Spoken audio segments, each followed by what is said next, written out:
নমস্কার সবাইকে, আশা করি আপনারা সবাই ভালো আছেন। মহুয়ার নতুন আরেকটি ভিডিওতে আপনাদের সবাইকে জানাই অনেক স্বাগত। আজকে সম্পূর্ণ অন্যরকম একটি ভিডিও আপনাদের সাথে শেয়ার করতে চলেছি। আশা করি আপনাদের ভালো লাগবে। এখন বাজে বেলা ওই 3টে মতন। রেডি হয়ে বেরিয়ে পড়েছি, যাচ্ছি আমি, মা আর আমার সাথে আছে ডোডো। আজকে যাচ্ছি এমন একটা জায়গায় যেখানে নিজের ছোটবেলার অনেক স্মৃতি রয়েছে, তাই আজকে ডোডোকেও সেখানে নিয়ে যাচ্ছি।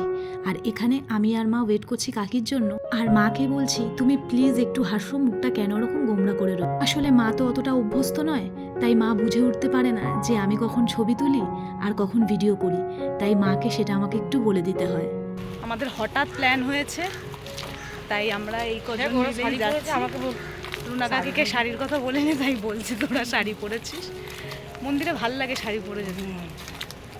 আর এইটুকু টাইমের মধ্যে তোর মাকে তাহলে আসলে কাকিকে মানে হঠাৎ বলা হয়েছে, আগের থাকতে বলা হয়নি বলে খুব তাড়াতাড়ি করে কাজ সেরেছে। বলছে আমি যাব ইচ্ছে বসে বসে।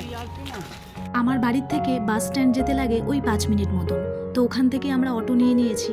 এখান থেকে কিন্তু এক বাসও যায়, কিন্তু আজকে অনেকক্ষণ দাঁড়িয়ে থাকার পরে যখন বাস আসেনি, তখন আমরা অটো করে চলে এসেছি কৈখালি থেকে আমরা বাস নিয়ে নেব।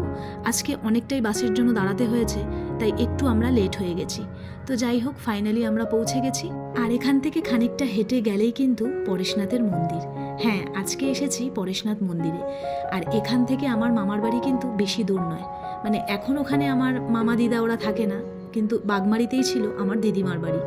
আর ওখান থেকেই আমি ছোট্টবেলায় আমার মায়ের হাত ধরে এসেছিলাম এই পরেশনাথের মন্দিরে। আর আজকে আমি ডোডোকে নিয়ে এসেছি, যেটা আমার ভীষণ ভালো লাগছে।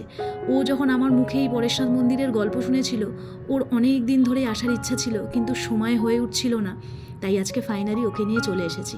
অনেক কিছু চেঞ্জ হয়ে গেছে জানেন তো। পরেশনাথের যে মন্দিরটা তখন এরকমভাবে তৈরি ছিল না, এখন দেখতে এত সুন্দর লাগছে। আর অনেক কিছু চেঞ্জ হয়েছে। হ্যাঁ, কিছু কিছু জিনিস রয়েছে। আর বিশেষ করে হচ্ছে মানে এখানের যে পুকুরের মাছগুলো, সেইটার ব্যাপারে তো ডোডো প্রচণ্ড আগ্রহী ছিল। আর দেখুন মন্দিরটায় যখন আস্তে আস্তে লাইটগুলো জ্বালাচ্ছে, দেখতে কত সুন্দর লাগছে, খুব সুন্দর লাগছিল জানেন তো। আর মনটার ভেতরে মানে এতটাই ভালো লাগছিল। কত ছোটোবেলায় একবার মায়ের সাথে এসেছিলাম, তখন হয়তো আমি ডোডোর থেকে 2-3 বছরের বড় হব। আর হঠাৎ করেই এখানে চোখে পড়লো একটা কচ্ছপ, তো সেটাকেও একটুখানি ক্যাপচার করে নিলাম।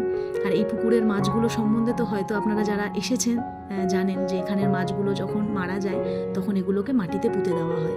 এখান থেকে বেরিয়ে আমরা চলে এসেছি পাশের আরেকটি মন্দিরে, যেখান থেকে পরেশনাথের মন্দিরটা পুরো পুরীর জগন্নাথ দেবের মন্দিরের মতো লাগছে।